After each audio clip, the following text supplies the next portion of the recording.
Bonjour à tous et bienvenue sur Sensation. Juste à côté de Bernay, à Menneval, le collectif 8 points va dresser le portrait de cette ville dans une pièce unique. Car oui, faire le portrait visiblement d'une ville dans un spectacle, c'est possible et on en parle aujourd'hui avec Swazik Billet, membre du collectif 8 points. Bonjour Swazik. Bonjour.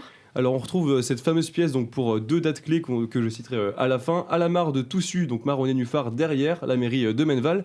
Le nom du projet général, portrait d'une ville, d'un village, d'un lieu.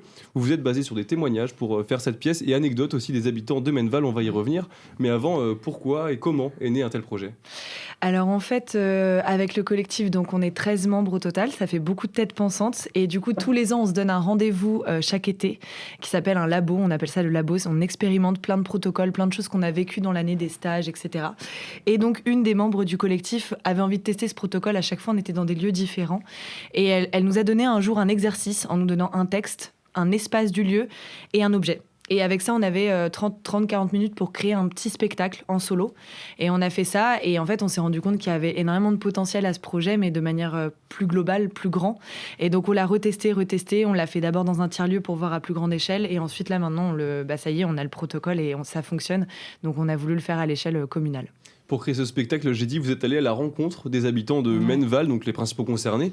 Vous leur avez posé des questions pour récolter des témoignages. Qu'est-ce que vous leur demandiez à ces habitants? Alors, on avait un questionnaire. Des fois, on avait un questionnaire de une dizaine de questions. Après, ça pouvait changer en fonction de la conversation. Mais souvent, c'était du coup, comment vous êtes arrivé ici? Pourquoi vous vivez là? Est-ce que vous avez un souvenir à nous raconter, un bon comme un mauvais? On avait une recette préférée d'ici, du coin, une chanson qui vous fait penser à la ville. Enfin voilà, on avait des questions à la fois très directes et concrètes. Et puis après, ça partait un petit peu dans l'onirique, dans le farfelu. On leur demandait un geste qui répétait beaucoup dans cette ville pour que nous, après, on ait de la matière très diverse pour le spectacle, quoi. Vous avez eu des anecdotes intéressantes, justement? Si vous avez des exemples potentiellement à nous donner? Ouais, alors après, j'ai envie de dire que oui, on en a des fortes. Par exemple, on a l'histoire de deux grands-pères qui se sont entretués. Bon, voilà, ça, c'est quelque chose de complètement absurde, quoi. Ouais, non, c'est ça. Mais il y a quelque chose de waouh, c'est déjà ok, une grosse histoire un peu shakespearienne. Mais par contre, aussi, on avait des gens qui nous disaient non, moi, ma vie est pas intéressante, il y a rien d'intéressant. Et en fait, on se rendait compte que dans la conversation, en fait, nous, justement, c'est ce qu'on veut faire de ce spectacle, c'est que l'anecdotique, le quotidien, le rien de nos vies est déjà théâtral parce qu'il y a plein de pièces qui sont écrites à partir de ça, de l'amour, et c'est très quotidien, c'est très banal, et voilà. Et justement, comment ces habitants ont perçu le fait que vous veniez les voir pour leur poser des questions? Est-ce qu'ils étaient plutôt intrigués, contents, sur la réserve, justement? En fait, on a eu différentes manières de les approcher. On l'a fait déjà dans la rue, de manière très micro-trottoir presque, avec des flyers, etc. Là, on sentait un petit peu de « mais vous êtes qui? Pourquoi vous rentrez dans mon intimité ?» Enfin, c'était assez, voilà, on toquait aux portes. Après, on l'a fait de deux autres manières. On a été supporté par l'Office du tourisme de Bernay. Donc là, on avait une table devant et du coup, on parlait aux gens directement. Là, ça a été un peu mieux. On a eu une quinzaine d'interviews cet après-midi-là et on l'a fait aussi à Link Bar. Et là, c'était aussi une autre ambiance parce que les gens avaient un peu bu. Ils se livraient à nous aussi de manière, du coup, très longue, avec beaucoup d'histoires. Donc voilà, c'est vrai que petite réticence au début de « mais qu'est-ce que j'ai à vous raconter ?» Comme je disais, la vie, leur vie ne paraît pas intéressante ou pas pour un spectacle de théâtre. Et justement, nous, c'est ce qu'on voulait leur dire. On leur dit « si, en fait, venez nous raconter, on vous pose des questions, vous êtes pris en charge et vous allez voir qu'on va en faire quelque chose. » Approximativement, vous direz que vous êtes allé à la rencontre de combien d'habitants au total? Alors, au total, je pense qu'on a touché une centaine de personnes à juste parler.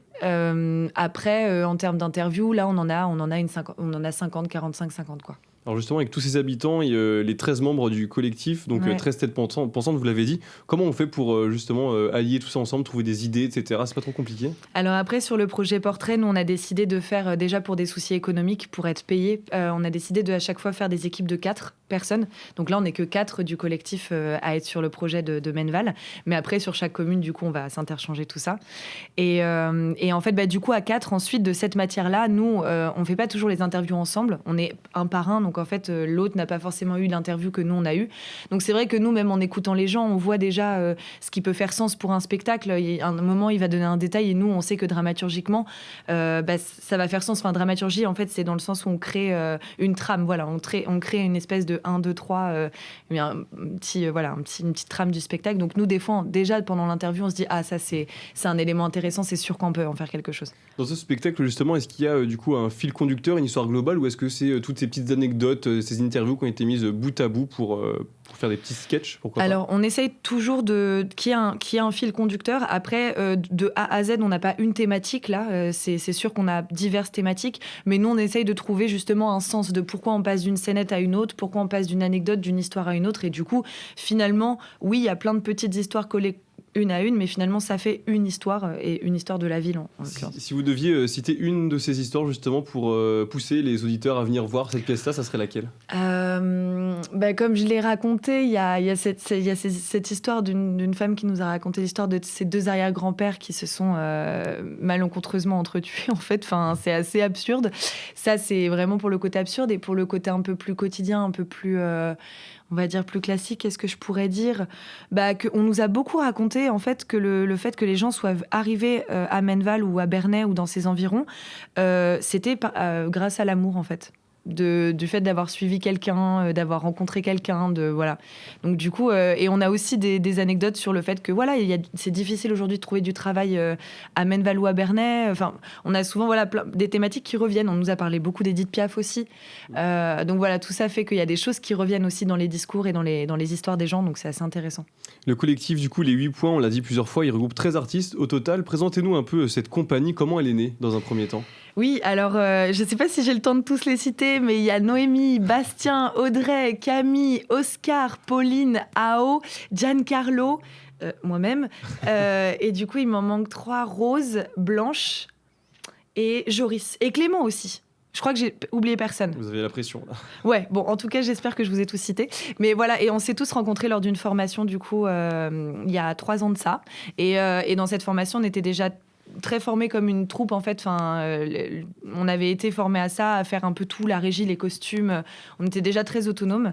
Et donc à la fin de ces 2 années-là, on a décidé de se dire mais ok, on fait quelque chose ensemble les gars. Du coup, tout le monde n'a pas forcément suivi toute la promo, voilà, mais on était quand même 13, donc c'était déjà très important.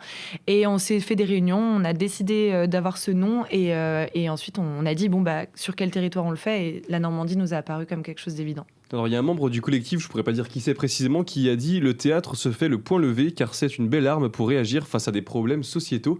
Est-ce que vous confirmez cette phrase-là et qu'est-ce que ça voudrait dire? Ouais, après, à notre humble échelle, on le fait. Mais oui, bien sûr, nous, l'idée de point, c'était à la fois le point aussi qui se sert, en fait, dans le sens de se relier les uns aux autres.